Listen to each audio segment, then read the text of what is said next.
দেবগুরু বৃহস্পতি এবং শুক্রের একাধিপত্য বিশেষ মহাবিশ্লেষণ সংযোগে এবার তুলা রাশি তথা তুলা লগ্নের জাতক এবং জাতিকাদের জন্য 6 জুন থেকে 12 জুন এই যে সময়কাল, এই সময়কালের পরিণয় ভাগ্যের চূড়ান্ত পরিবর্তনগুলি এবারে কিন্তু ঘটতে চলেছে। আপনারা যেই সমস্ত বিষয়বস্তু থেকে আপনারা আয় উন্নতি দেখতে পাচ্ছিলেন না, এবার কিন্তু আপনারা সেই সমস্ত বিষয় থেকে আপনারা আকর্ষণীয় সুযোগ জীবনে পেয়ে যাবেন।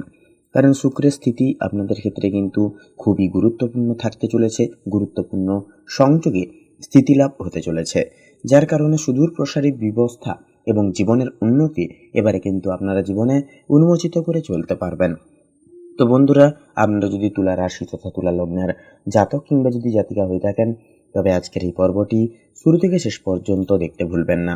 সম্পূর্ণ আপডেটটি দেখে ভালো লাগলে একটি লাইক দিয়ে আমাদের এই ভাগ্যবিচার চ্যানেলটিকে সাবস্ক্রাইব করে পাশে থাকতে ভুলবেন না। তো দেখুন, তুলা রাশির চতুর্থ ভাব এর অধিপতি হলেন শনিদেব, যিনি বর্তমান ষষ্ঠ ঘরে সূর্যের সাথে যুক্ত হয়ে বসে আছেন। তবে আপনার নবম ভাব থেকে দেবগুরু বৃহস্পতির পূর্ণ পঞ্চম শুভ দৃষ্টি পড়ছে আপনার রাশির তৃতীয় ঘরে এবং নবম দৃষ্টি পড়ছে কিন্তু পঞ্চম ঘরে। সেহেতু চতুর্থপতি শনিদেব ষষ্ঠে সূর্যের সাথে পীড়িত থাকায় এই 7 দিনের মধ্যে পারিবারিক পরিবেশ কিছুটা গুরুগম্ভীর বা টানাপোড়েন প্রকৃতির মধ্য দিয়ে কিন্তু যেতে পারে। ঘরোয়া কোনো সম্পত্তি, পুরনো পারিবারিক ঋণ বা আইনি কোনো বিষয় নিয়ে পরিবারের অন্দরে আলোচনা চলতে পারে। এছাড়াও বন্ধুরা, এই সময়কালে পরিবারের বয়োজ্যেষ্ঠদের বিশেষ করে পিতার স্বাস্থ্য নিয়ে কিছুটা দুশ্চিন্তা বা উদ্বেগ কিন্তু একটা বাড়তে পারে। ভাই বোনদের সাথে কোনো পুরনো বিষয় নিয়ে সামান্য মতান্তর বা একটা সমস্যা আশঙ্কা থাকলেও কিন্তু বন্ধুরা, নবমস্ত বৃহস্পতির শুভ প্রভাবে আপনি আপনার জ্ঞান ও পরিপক্কতা দিয়ে সেই পরিস্থিতিকে কিন্তু সামাল দিতে পারবেন। ঘরের কোনো শুভ বা ধর্মীয় কাজের পরিকল্পনা এই সময় কিন্তু শুভ প্রলাপ হতে পারে। এমনকি মায়ের স্বাস্থ্যের দিকেও কিন্তু একটুকু নজর দেওয়াটা প্রয়োজন হবে। এছাড়াও তার পুরনো কোনো হাড়ের ব্যথা বা রক্তচাপের সমস্যা এই সময় থাকলেও এই 5 দিনের মধ্যে সামান্য কষ্ট কিন্তু বাড়তে পারে।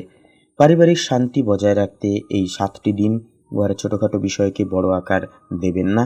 এছাড়াও গুরুজনদের পরামর্শ মেনে চললে অনেক জটিল সমস্যার সহজ সমাধান কিন্তু হয়ে যাবে।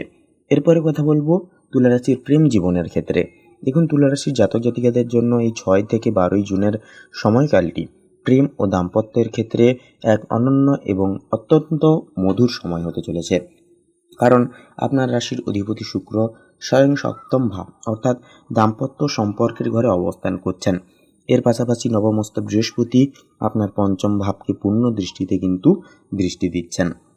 রাশিপতি শুক্রের সপ্তমে অবস্থান এবং প্রেমের ঘরে বৃহস্পতির অমৃত দৃষ্টি, এটি কিন্তু জ্যোতিষশাস্ত্র অনুযায়ী প্রেম ও দাম্পত্যের জন্য একটি বিশেষ রাজযোগের সমতুল্য। যদি সম্পর্কে আগে থেকে কোনো ভুল বোঝাবুঝি কিংবা দূরত্ববোধ তৈরি হয়ে থাকে, তবে কিন্তু এই 7টি দিনের মধ্যে তা একান্তই কর্পূরের মতো কিন্তু উড়ে যাবে। বিবাহিত জাতক জাতিকাদের জীবনে রোম্যান্স এবং পারস্পরিক আন্ডারস্ট্যান্ডিং বহুগুণ বৃদ্ধি পাবে। জীবনসঙ্গীর পূর্ণ সহযোগিতা আপনি পাবেন এবং তার মাধ্যমে আপনার কোনো বড় কাজ কিন্তু এই সময় উদ্ধার হতে পারে। যারা দীর্ঘদিন ধরে বিয়ের কথা ভাবছিলেন, আপনাদের জন্যও কিন্তু এই সময়টি অত্যন্ত শুভ। কোনো পাকা কথা বা সম্বন্ধ ফাইনাল কিন্তু হতে পারে। প্রেম জীবনের ক্ষেত্রে যারা সিঙ্গেল জাতক জাতিকা আছেন, সপ্তমস্ত শুক্রের যে তীব্র আকর্ষণের একটা প্রভাবের বিলাপ থাকছে, যার আকর্ষণে কিন্তু তাদের জীবনে নতুন কোনো মানুষের আগমন কিন্তু বা সঞ্চার কিন্তু একটা ঘটতে পারে। কোনো পুরনো বন্ধুর সাথেও কিন্তু প্রেমের সম্পর্ক গড়ে ওঠার প্রবল সম্ভাবনা একটা রয়েছে। মেষ রাশির শুক্র অনেক সময় সম্পর্কে অতিরিক্ত অধিকার বোধ এনে দেয়। সঙ্গীর মতামতকেও বলবো অবশ্যই সম্মান তথা গুরুত্ব দিন, এতে সম্পর্কের মাধুর্যতা আরও বাড়বে। এছাড়া বন্ধুরা, কর্মক্ষেত্রের বিষয়ে লক্ষ্য করা যাবে যে আপনার দশম ভাবের ওপর নবমস্ত দেবগুরু বৃহস্পতির কোনো সরাসরি কুদৃষ্টি কিন্তু নেই। তবে ষষ্ঠ ঘরে বসে আছেন সূর্য ও শনিদেব। শনিদেব এখানে স্বরাশি মিনে অত্যন্ত শক্তিশালী এবং উপচয় স্থানে কিন্তু শনির অবস্থান শত্রুজয় একান্তই কিন্তু একটা নির্দেশ করে।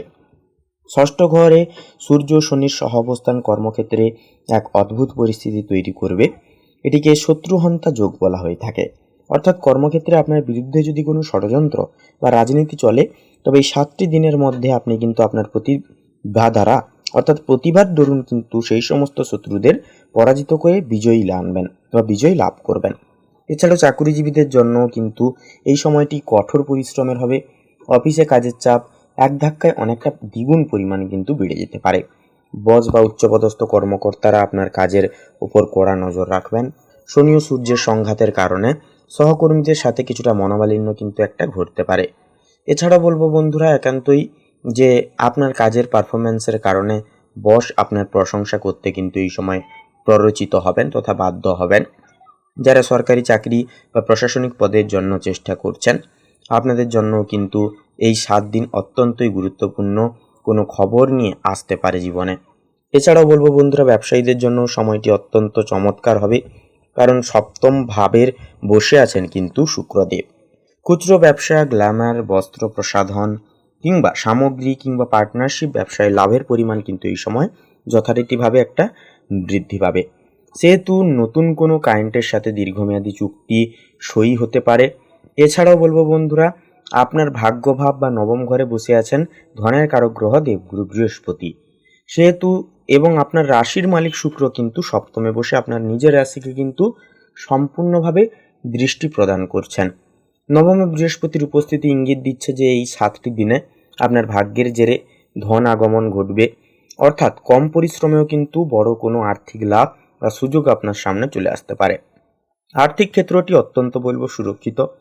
এই 6 থেকে 12 জুনের মধ্যে কোনো পুরনো আটকে থাকা টাকা হঠাৎ করেই কিন্তু আপনার হাতে চলে আসতে পারে। যদি কোনো লোন বা ঋণের জন্য আবেদন করে থাকেন, তবে ষষ্ঠস্থ শনির কৃপায় তা পাস হয়ে যাওয়ার সম্ভাবনা রয়েছে। তবে ষষ্ঠ ঘরের সূর্য শনির অবস্থানের কারণে আইনি কোনো বিষয় বা পুরনো কোনো ট্যাক্স মেটানোর পেছনেও কিন্তু কিছুটা অর্থ ব্যয় হতে পারে।